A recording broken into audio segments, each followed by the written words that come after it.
have friends in town. They are drinking on the Lower East Side, and I decided I didn't care about that. We're all gonna be pissed at Dan. Yep. Yeah. Then again, everyone knows how that movie ends on the Lower East Side. How it starts, how it goes. There you go. Right. Yeah. Uh, I guess in the meantime, we could talk about this a little bit, Katie, like because you and I are both have discovered that we have mutual interests in this sort of thing. Yeah, I mean, I don't, so I guess where I'm coming from with this is, you know, I, I've decided that the most plausible, reasonable thing that Foucault says about power is that it's the self-organization of behavior, and spent a good long time trying to figure out what that means. And so if you can tell me what the fuck I just said, that would be great. I mean, so what I've gathered from what you've said before, the what power means, right, for Foucault is really non-standard. So maybe the most helpful place to start for this kind of stuff would be for you to say what that means in a more general sense before we get into like how it might be a self-organized phenomenon. Yeah, Lord mercy. Okay. I'm sorry, what was it? Power is Power, self-organized? Yeah. yeah. Say the quote again, maybe. So my claim is going to be that what Foucault means by power is just something like the self-organization of behavior. Okay. So let me think for a minute about what I think that means. Um, so so he thinks we should think about power in terms of government very broadly in the broadest sense, meaning like the way in which the conduct of individuals or groups might be directed. Um, and he notes the double meaning of conduct as a verb, right, meaning to lead others, and as a noun, meaning a way of behaving. And so he's always concerned about how not only how people's behavior is influenced top down by, say, laws, Mm-hmm. but also how it's shaped on this very, you know, it can be a one-on-one, very personal level. Um, Mm-hmm. and Local. patterns of behavior can arise out of this, bottom up. Patterns can arise bottom up from the behaviors of individuals. Good. Right. And so the kinds of behaviors he's going to be most interested in are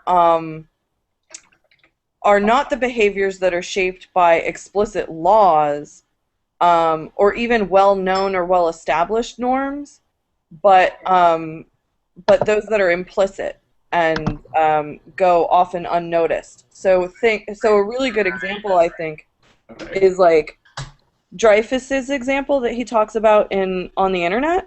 Just because I know you've read this, um, about distance standing practices, Mm-hmm. where there are very clear norms about how far you should stand from an interlocutor, Right. and By cultures. and they're very subtle, right? If you're in a library, you can come closer than you ordinarily would, because you have to whisper. If somebody has a cold, you stand a little further away, right? Things like this. And this is not a rule that anybody told you, right? Right. It's just that as you grew up, people moved farther away if you were standing too close. They moved closer if you weren't standing close enough, and um, a very pervasive norm exists. Mm-hmm. Um, so, so this is the kind of thing Okay. Good. that I think Foucault is interested in when he's talking about power.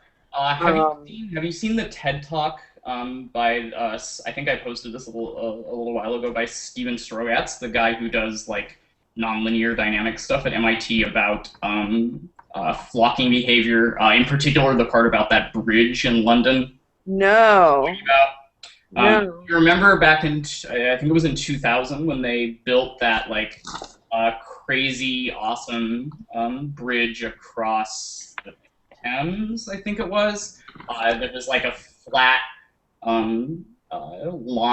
It was a suspension bridge, but rather than have it be suspended from the top, it was like basically just a platform with the suspension stuff sort of on the side and then going down into the water. And the guy that designed it was had in mind like the thing that like Will Rogers, I guess, or whatever it was, used in that like sci-fi series where like if he came to an abyss, he would like shoot this like beam of light across the abyss and then walk across that. And the designer was like, I wanted to make something like this for the London Bridge. Okay. And one of the things that ended up happening is like, so they opened this thing up and people went for like the first walk across it. It was really, really super packed. And unexpectedly, what happened is that as people walked on it, it developed this like really significant back and forth swaying motion, which was really scary. Like it was well within the tolerance limits for the bridge and everything, so it wasn't dangerous. But when they'd been doing the design testing and stuff, all they had tested was just like tensile strength, so like it was strong enough. Okay. But they hadn't tested a bunch of other directional stuff. So what ended up happening is that as people were walking on it, this swaying motion that was happening kind of forced people into this weird like rolling gait where it looks sort of like roller skating if you watch people walking on it. So like they had to kind of push off one side or the other. They couldn't walk straight, or rather they could walk straight, but it was really, really hard to do it. And the motion of the bridge kind of encouraged people into this weird rocking sort of gait. And so what happened, right, is that as people were forced into this kind of gait, that put more momentum into the bridge, and that increased the swaying motion even more, which forced people into this kind of walking increasingly, and it was just this weird kind of feedback mechanism until everybody sort of freaked out and got off the bridge and they closed it. So why this is interesting, right, or why this reminded me of what you just said, is this was a way of controlling the kind of gait that people had or the way that people were walking without directly controlling it. So the environment was structured in such a way that people were not forced into walking in this rollerbladey way, but that was the natural way or the easier way. That's how nudges work as well. That's how nudges work as well. Right. That's right. It was like a nudge, except it was really like physical, right? And it was unintentional, which is also sort of interesting. Right. And so this reminds me of the kind of thing that you were just saying, I guess. Yeah, definitely. In that, the interesting part of this is, well, I guess two things. For one thing, that it was the motion of the people themselves that were continuing to feed back into the constraints. So like everybody was really uncomfortable with this. Everybody was like, this is really freaking us out. We don't want to walk like this, but the environment's making it such that this is just the easiest way to get around, and like people were really immediately pushed into this. Oh, it's a population of people as well, rather than one or two. No one made the decision to make the bridge shake. Yeah, and they all end up synchronized. So like if you look at videos of people when they were walking across it, it's like a choreographed like figure skating thing, like everybody's swaying back and forth as they walk down this thing, and like nobody wants to do it, but everybody and nobody's forced into it either, but it's the way that's just easiest to be in that particular environment.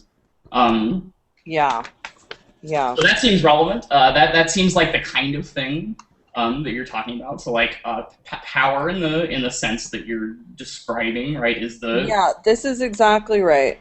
I'm just writing down some of what you've said. Let me find this TED Talk, and I'll post the link in here real quick. Yeah, very good. Because actually, this is another thing I say about power. Well, another thing Foucault says about power that I then interpret is that it's actions shaping other actions. Right. So it's not actions acting on individuals; it's actions acting on the actions of others.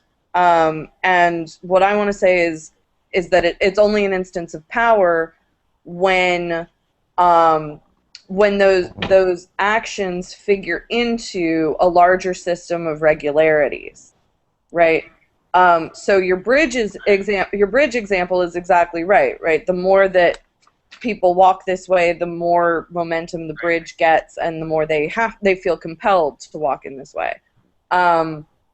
But not everything we do is like that, sure. Right? So there are cases of just isolated events that don't necessarily figure into a whole system of regular behaviors. And so that's another way in which I'm trying to cash this out and make it. In fact, right, things are not like this. Most of the time when we design even social constraints, there's not this kind of feedback, right? Right. We either go out of our way to make things like that, or more commonly, it just sort of happens, and we don't really know right. what happens or when. Right.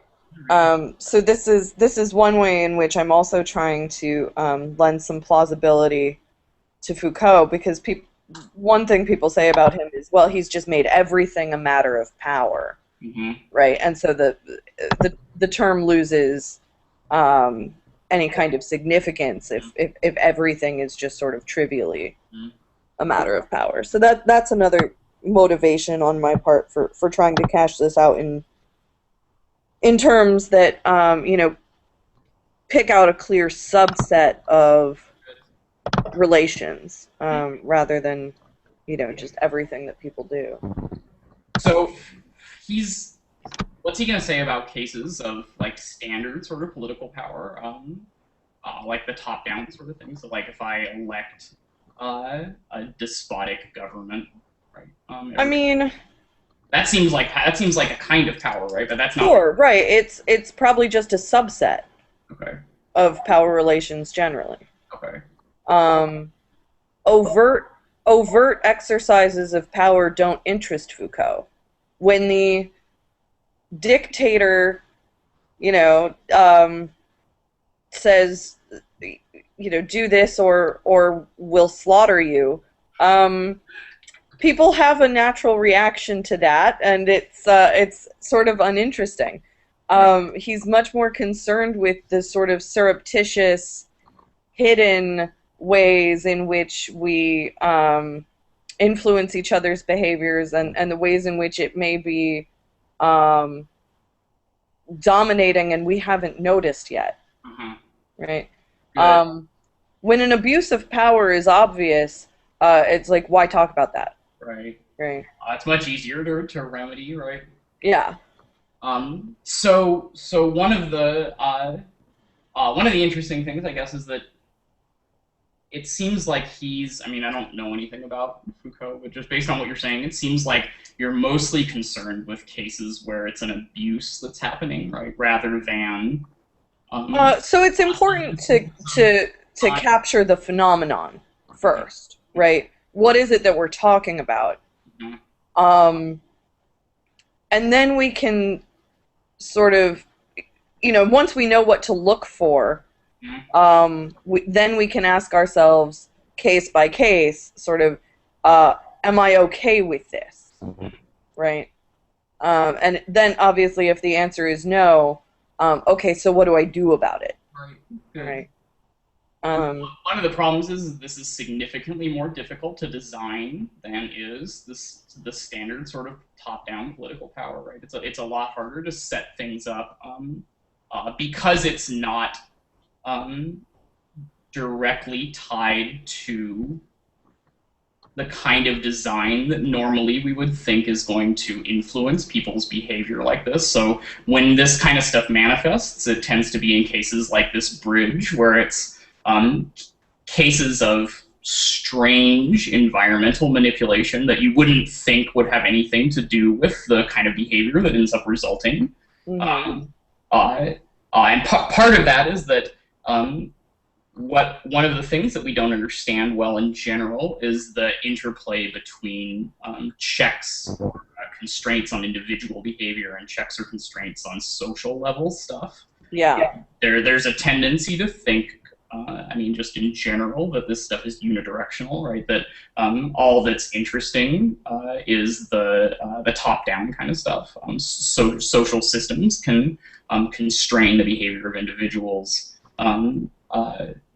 only in really uninteresting ways, right? Most of what's going on is that we're organizing individual people into social structures, and all of the interesting kind of dynamical stuff is happening at the level of the way that the individuals are relating to one another. So, like, this is standard democracy, right? What it means to be a democratic system is just that individual people are participating in this particular way. And so, like, one of the paradigm shifts that has to happen, or one of the interesting things that we have to start paying attention to, is the ways in which there can be top-down sorts of control in addition to bottom-up sorts of control. It sounds like, from what you're saying, that, like, Foucault is sort of sensitive to and sympathetic to that kind of stuff, which is sort of interesting. Yeah, definitely. I mean, so the thing I'm working on right now, are you just drinking straight out of a bottle of wine? Is that what I just saw? Yeah, I am. Okay. Okay, good. Muscle relaxers? That's a fantastic idea. Okay, good then. Then I won't be ashamed of the fact that I'm also drinking tequila as well. Good. Yeah, I'm at Allegra's house, and she doesn't have any hard liquor. I found like a half-open bottle of wine. This conversation should get progressively less coherent and possibly more interesting. Yeah, that's probably. Yeah. So what the hell was I saying? Oh yeah. So I mean, I think Foucault is particularly sensitive to the ways in which these norms can be established bottom up, and therefore maybe the ways in which they can also be altered bottom up. Mm-hmm. And so he's particularly interested in sort of weird isolated communities where norms don't quite seep in, or they have very different norms. And so I'm quite interested in this idea that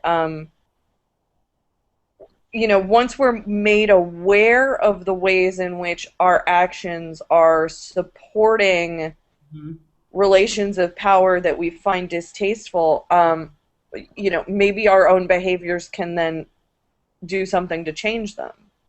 Yeah, I mean, knowing that this kind of stuff is out there is surely the first step. Right? Yeah. So what I'm working on now is really, so what are the options for actually changing? That's the hard question. Yeah. Yeah. Yeah. So, I mean, does he have anything to say about that? Does he provide a positive proposal? He does not provide a positive proposal.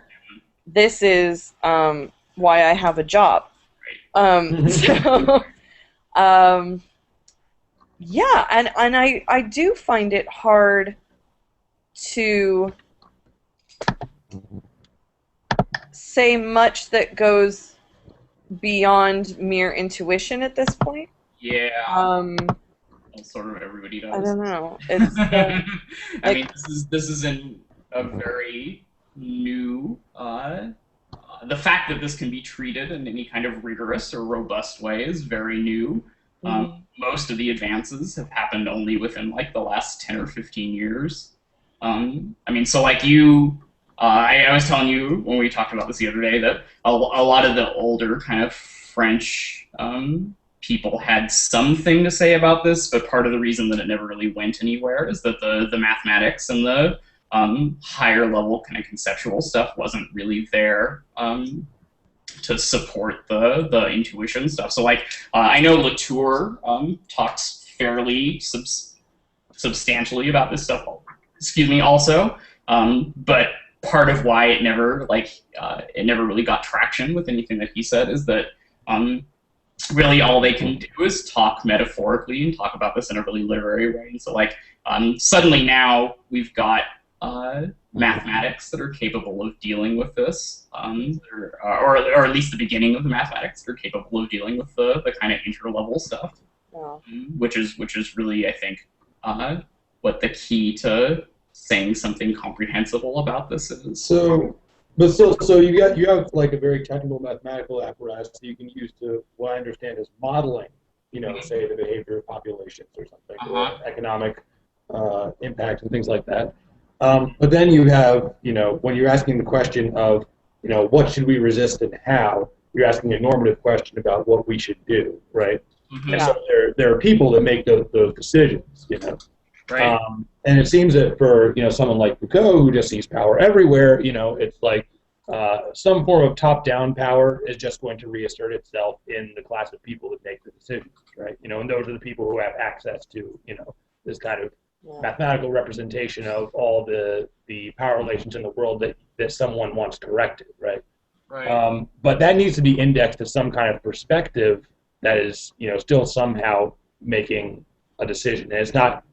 I mean, maybe this is why, your guys' kind of internet kick is kind of attention economy stuff is so interesting, because there's a way of kind of outsourcing those decisions to communities and populations rather than, single individuals.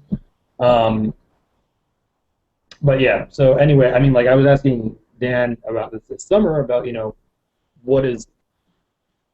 how do you put the decision, how do you pick the right stuff to fix, and how do you put it in the right hands, the right people to answer this question of what you're going to do, with all this kind of stuff that you have when you model it. Part of the idea is that if we've got a good model and a good way to implement it, then there shouldn't be any right hands. The model shouldn't. Model is a lie. The right way of implementing it should be completely independent of the substrate on which it's being implemented, right? So the particular individuals in which that are constituting the implementation of the social system shouldn't impact the stability. And that's kind of generally the holy grail of political systems or social systems across the board, right? We don't want it to be the case that our social system only works if if our society is composed of nice people. Right. So the idea is that rather than try to focus on fixing things at the individual level, so like a lot of traditional political activism or ways of fixing or designing political systems has focused on trying to get individuals to have good beliefs, or educating individual voters, trying to make particular people the kind of people that we want to participate in the political system and that are going to have like education and that kind of stuff. This is really directly reflecting the fact that the way we've always thought about this has been in a totally bottom-up kind of way, or a completely top-down kind of way. What we've thought of is that, or what we thought is that the interesting action is all taking place at the level of the individual voter or the individual subject. And the right way to make a stable political system is to try to engineer the brain states or whatever, the beliefs of individual people. But that's really hard, and it tends to not work very well because individual approaches to this kind of stuff or individual ways of thinking about this stuff can vary really wildly. So a strategy that works for one set of people probably isn't going to work for another one. So part of the reason why this kind of approach is interesting and possibly fruitful is that it focuses more on creating boundary conditions, engineering sort of the kind of stuff like the bridge, right? Engineering the sorts of things rather than trying to convince individual people to walk in this strange way. You set up the environment such that this is just the walk. And then it's far less dependent on particular facts about who's actually on the bridge, right?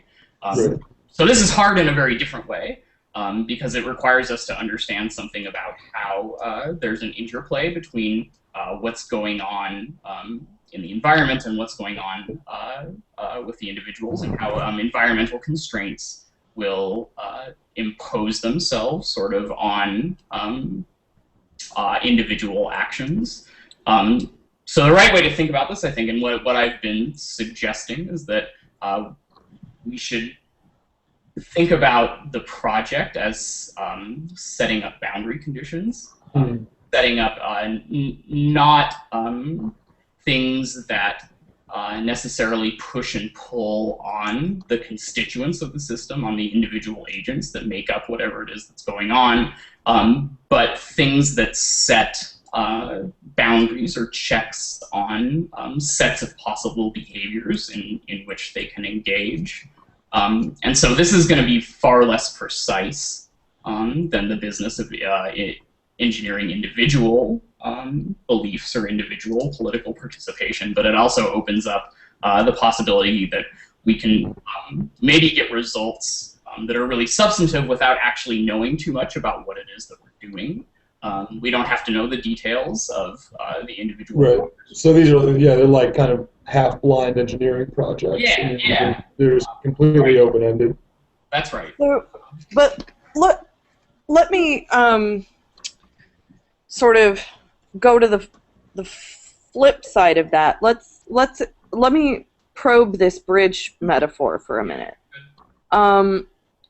So the bridge establishes a set of external constraints on the behaviors of individuals. Now, what if we as individuals realize that this bridge is fucked up, right?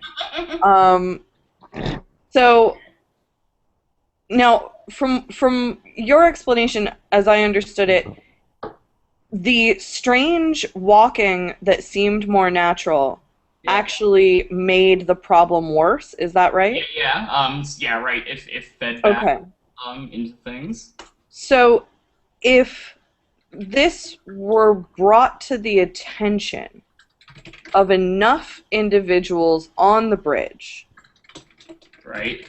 And they all decided to try their very hardest to walk in a normal manner, right? Would this have actually made the normal walking easier? Because the bridge wouldn't be swaying as badly? Yeah, good. So, like, if people were to resist this more, then yeah, that seems right. Or at least if they were successful in resisting it. Part of what was happening is that as people were doing the strong push and pull to the left and the right, that was pushing things more in one direction or another, so you were getting more of the swaying thing. But the other issue is that there was also stuff that was not directly related to what was happening or what the individual people were doing. So just features about the way that the bridge was designed in general were at least starting the speed of this kind of swaying motion. And the more that happened, right, the more people were encouraged to do it. So I actually see this as so perfectly analogous. Yeah, it's a really super case. Yeah. Where resistance is very difficult.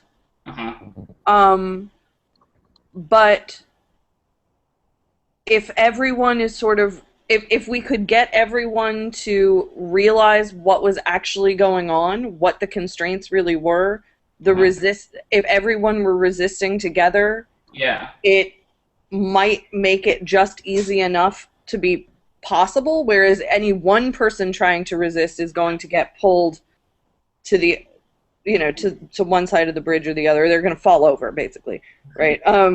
But if you could get a collective action, maybe they'd be able to. I'm thinking of this in terms of, living alternative lifestyles. I'm taking this as a very grand analogy here, right? That's reasonable. But if enough people took the difficult path wouldn't be impossible. Right. So it's never impossible, and that's part of why the behavior is interesting. Is that this is well, if the constraints are too strong, you're going to fall over on the bridge or get beaten with baseball bats. Yeah. Right. You're more likely to fall over. But I mean, so there's a difference between saying something like, this is a direct, straightforward first-order control over the way that people are walking. Right. And what's happening is that the environment's making it easier or harder. Right. In a particular way. Yeah. So, but yeah, you're right. So, if people were able to resist doing this in some kind of Jesus Christ. We're able to resist doing this in some kind of coordinated way.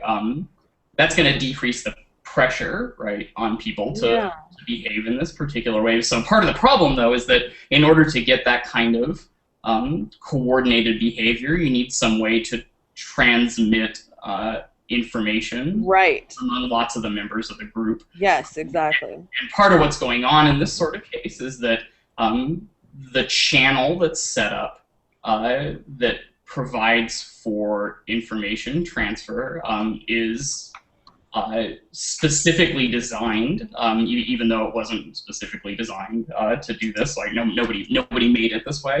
It's very well suited to transmitting a particular kind of information, and it's well suited to transmitting the kind of information that lets people coordinate their walks the way that they're walking in this very specific way. Yeah. So the problem that you would need to solve there is, I guess, an information transmission problem, right? You need to figure out some way to coordinate people without relying on the kind of environmental stuff that was happening already. So one of the reasons this was really successful, one of the reasons that this is a good case, and that this kind of behavior happened really immediately, is that it didn't require any kind of high-level coordination between individuals, right? In fact, nobody had to actually coordinate their activities with any other person. Everything was just a matter of individuals interacting directly with their environment, and the environment was the thing that was actually doing the coordination between everybody else. So like I just interact with the bridge, and then based on the feedback that I get out of the bridge, my behavior just ends up being coordinated with everybody else's. The bridge plays a stand-in kind of role for the average behavior, the total behavior that everybody else is doing, right? Yeah. So I mean, this is the ideal case. This is what we want this sort of stuff to look like. And you're right that if we could implement some kind of structure so that there was a better way to coordinate behavior across individuals, then maybe we could resist that kind of pressure. But that's exactly the problem, right? That it's really hard to do this in a way that's not top-down, in a way that's not just somebody standing up on one of the bridge things with a megaphone. And that's exactly the image I had, was, somebody standing up there with a megaphone going, "Walk normally, you fools," right? Or, some French guy writing genealogies, hoping everyone will read them. Right. And that's a kind of information transmission. But it's also, it seems really obvious that in this kind of case, that sort of information transmission is going to be far less likely to be effective in altering people's behavior. Yeah. Channel that's the kind of that's information being passed through the bridge or being pushed through the bridge itself, right? Did we just lose somebody? Or somebody just come in? Becca just came in. Hi, Becca.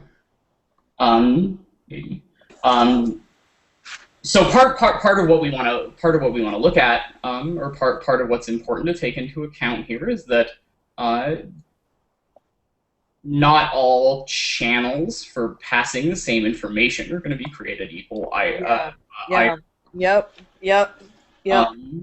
Sometimes we might have some kind of directive that we want to implement, some way that we want to push or pull on people's behaviors, and there might be a lot of different ways to coordinate that kind of action, and some of them might be non-obvious, but far more effective than what the really obvious ones look like. And we have a model in our head right now of coordination and information transmission is looking like the kind of thing that we're doing right now, right? Where so one of us is talking and getting pushed out to a lot of other individuals, and not so much mediated by the environment. But that's only one way of doing it, and it's often not even the most efficient way. And it can be overridden by the kinds of environmental stuff that might be going on, like in the case of the bridge. So like even if there's somebody standing up there with a megaphone yelling at everybody to walk normally, it's not clear that anybody's going to listen to him, right? Part of what the bridge is doing is making it really hard to listen to him. Yeah. Things are set up so that that kind of information channel is really effective. Yeah, I mean, this does strike me as a really perfect analogy for the kind of I posted the link. You should difficulty. Yeah. Let me check. And that guy's book is really good too. Steven Strogatz. He managed to write a book that's like really funny and about like nonlinear dynamics, which is something that you wouldn't really expect. Okay. Yeah, he has a really good sense of humor. That's why I read nonlinear dynamics. I just fucking lose it every time. It's really good. This is a really good textbook. Like, if I were to teach a class on this stuff, this is totally the thing that I would use. Nice. He's clever, and like he sets up all the mathematics and stuff with his examples. Yeah. Really good presenter. So when you have all this information, you know, you've done enough modeling of a certain population, you've got an idea of some design that you want to create. You know, let's say you find out, like, you know, Bariyam, you know, is always wondering about how economic trends in, you know, Eastern Europe affect sectarian violence in sub-Saharan Africa or something, you know. And you've got some mathematical model that, you know, you have enough correlations and enough kind of to go on to construct some kind of theory of how we're going to model these incredibly, you know, this complex system. So you create something with certain kind of design constraints. You know, you are designing something. You're designing something minimal, right? That is going to, you know, evolve and change in a lot of ways that are just going to be impossible to predict it when you just actually set down the rules of your system. And a lot of the ways that information gets transferred are going to be completely unplanned. I mean, like, you know, information is just one of these things that's defined in terms of the possibilities. You know, it's like the content of any informational signal, you know, is just all the possibilities that it could lead to, which, you know, expand really fucking rapidly, you know. And there's multiple different sources of them, you know. I'm wondering, you know, because these are so diverse and because it's just so unpredictable, you know, where do you start, you know, even at kind of finding a set of possible information channels that would be a good starting place, say, given that past the second or third iteration you have absolutely no idea where it's going to go, you know. Memes are a great example of this, you know, just, you know, I mean, or mimetic activity, when I was thinking about the bridge metaphor, you know, it's like the best way to get people to walk straight, you know, is possibly to have, you know, a couple people start doing it, and then people in the immediate vicinity start doing it just by observation. And hopefully, if things, you know, go well, then it'll just spread all the way out. You know, that's going to be a lot more effective than the guy with the megaphone. But so, given that these information channels are completely unpredictable at the outset, what they're going to do is even more unpredictable. How do you even get started in creating something where you have a suitably broad idea of what kind of design constraints or what kind of boundary conditions you're going to need to plan for? Good. I mean, so one of the interesting things, like you the way that you put it, I think, is really good. That like the way this kind of thing works, or the way that at least this particular example looks, it's relying entirely on local interactions, right? And so that's one of the things that looks really interesting and different from the kinds of stuff that we've thought of as being political systems or political designs in the past, where what's really happening in like the bridge case is that you're just looking at what people right around you are doing plus what the bridge is doing. You don't have to know anything about the state of everything as a whole. You don't have to know anything about whether or not there's even coordination getting set up, period, whether what your role is playing at all. And I think it's the case that in a lot of cases, at least to start with, this kind of stuff is really only going to be findable, or we're only going to stumble on this kind of stuff through just like experimentation. The fact that we lack a good theory of how all of this works right now is really significant, and we're in a position where that's really similar to the kind of position that a lot of sciences are in early in their development, where we have kind of the outline of a theory, and we have some ideas about the way that some of this stuff might be fitting together. But what we really need right now is data. We need people to just run out and start trying shit and trying to figure out what the relationships are between the successful experiments and the unsuccessful experiments. So this is one of the reasons that I think like the kind of sorry, Katie, the libertarian-y like seasteading stuff is not really a bad thing. Oh, no, I don't think that's a bad thing. I think they're bad people. That's I think they're often very bad people, and it's unfortunate that these are the people that are trying this stuff, and that it's gained this reputation as being the kind of thing that's really only done by people who are total nut bars. But I mean, one of the things that they're doing that's really interesting is actually getting out and using the world as a laboratory, right? And trying experiments in living. I read Philip's book. I'm with you. I don't think it's a bad thing. Good. Okay, good. I mean, so this looks really promising. But so one of the problems, though, is that a lot of this stuff is just being tried on a really small scale, right? They're trying these experiments of living in groups of like, I don't know, how big is Tortuga? Katie, do you know how many people? Oh my God, it's like 12 fucking idiots. Like 12 fucking idiots, yeah. And so, like, there's really good reason to think that, like, even if these 12 fucking idiots are really successful in generating a self-organized community that's stable, the kinds of strategies that they discover are not likely to be transferable. Thank God.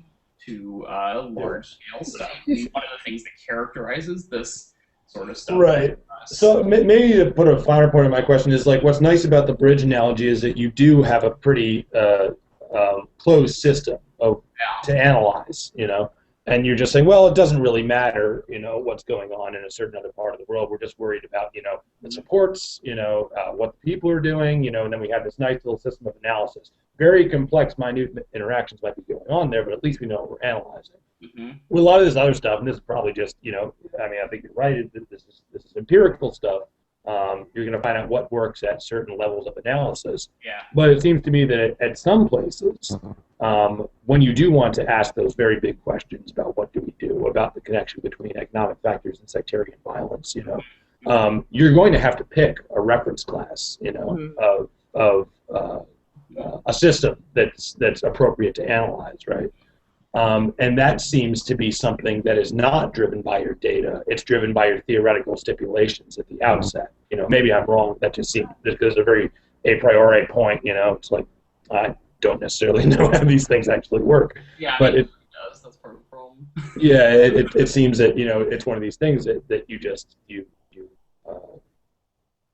go before your data, you know, and then you do some analysis and see where the data leads you, right? But part of where the data is going to lead you is going to depend on where you picked your reference class to begin with, right? Right, that's right. I mean, so one of the things that we need to do, just a general kind of dictum, right, is to try to start understanding how this stuff works in really general cases. So, like, one of the things that physicists will talk about sometimes as a class of reasoning, or a class of approaches to solving problems or approaches to model building, called asymptotic reasoning, which is this idea that the way that we ought to approach science in general, or the way, I mean, they talk about it in physics in particular, but some of the smarter ones are trying to apply this kind of stuff, I think, in a more general case. The way that we ought to approach science in general is not just in looking at similarities between different kinds of cases that we can find, but also trying to figure out what aspects of systems can be ignored when we're trying to build a good model of them, right? And part of what that requires is the construction of lots of different models that maybe pay attention to lots of different things at lots of different levels of analysis, and then trying to look at kind of the interrelationships and the way that these things fit together, and seeing under what circumstances can we ignore this parameter and just treat it as like not being there at all, whereas in this circumstance that becomes a really dominant force, and we have to build it in as being something that's really significant. So like climate science, for example, is a good example of this, and this is something that I've been thinking a lot about recently.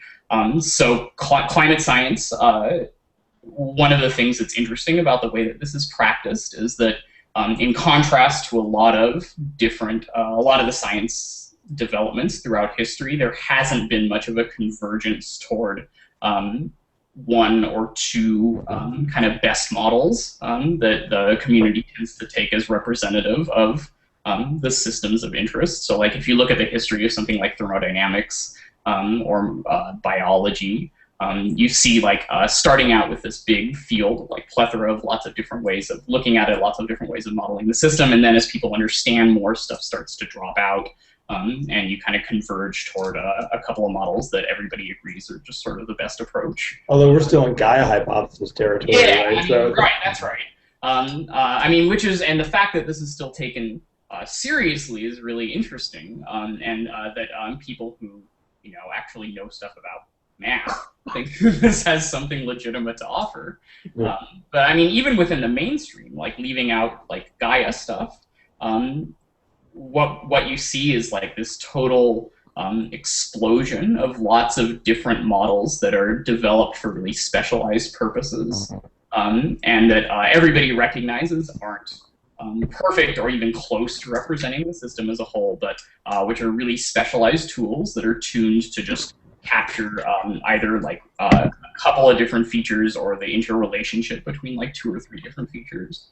And the hope is that we can kind of utilize these to bootstrap ourselves a little bit by looking at the collection of all of these different models and figuring out under what circumstances different features of the climate become significant, and under what circumstances different little subsystems might become the kinds of things that play a dominant role in the system as a whole.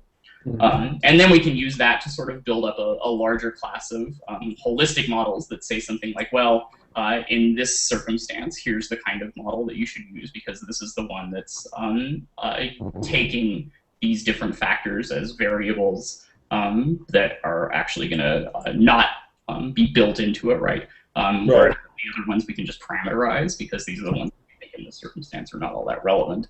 Right. This is a really new approach. This is a really new approach to doing science that involves this kind of pluralistic model building that recognizes that based on time scales and spatial scales, different things can be irrelevant or relevant at different times. It's not that we're going to end up with one model to rule it all. Yeah, patch, yeah. Right. And why philosophers actually have something to do. Krauss, it's like you can actually see how the patches work together and how is this actually a holistic model? How does this give you a picture of the universe? Right? Yeah, I mean, like Katie said, this is why I have a job. That's why I have a job. This is what people should be telling fucking Krauss. Yeah. I'm not going to start that again. It was just so enraging.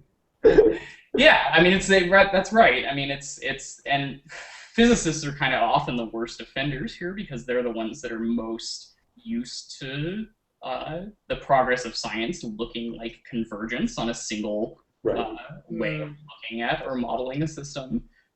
Whereas for a lot of these things, the right approach is not to try to converge, but to try to figure out the circumstances under which different approaches are appropriate. When we should use one set of things, or like we just parameterize this set of variables because we think they probably don't matter all that much on the scale versus this other set of variables that we think are significant. Yeah. Do you know Mark Wilson at all? Philosopher of science down at Pitt. Sounds familiar. Why? Yeah, I don't know if he wrote a massive fucking of a book called Wandering Significance. Which is really about, like, in philosophy of language come philosophy of science, but he does provide an account, starting with an account of concepts, a theory of concepts, about like this patchwork theory of scientific practice, that's very very pluralistic and is very anti-convergent. One of his big arguments, he likes to talk about things at which, at certain levels of analysis, philosophers think that we have a certain grasp on a concept such as hardness, and then we talk about, the hardness of this or that thing, but then when we talk about lattice structures in ice or something, hardness is just comes under a microscope and just has a completely different set of commitments associated with it. And you don't know any of those commitments unless you're a practicing scientist. Right. And so he's very much for this kind of empirical study of, putting all our most specialized concepts under a microscope to notice how they actually behave at different levels of analysis. Right. And then from that, he builds up this theory of, this is why scientific practice has to be pluralistic, because the concepts we use in these domains are in no way, equivalent. Right. In some cases, they may be fucking incommensurable, Right. Despite the fact that we think we're talking about the same system, right? Right, yeah. So, I mean, it's a big, if you're writing your dissertation, I'm sure it has nothing to do with complexity theory, but it is a good read at some point, I think. Yeah, I also have a tangential question for you. So with Dan says he's having major technical difficulties, so I guess he's probably not coming. So is he trying to come in on Becca's thing? Is that the deal? No, I don't know what the fuck he's doing. We'll probably have to do this as a real thing later, but all right. Chatting. So with the idea that we need a different model depending on what we're trying to do, have you had any kind of conversation with Philip about how this relates to pragmatism and the idea of science converging on truth? And no. Okay. Short answer, no? Okay. Yeah, I think that would be a conversation that's really worth having.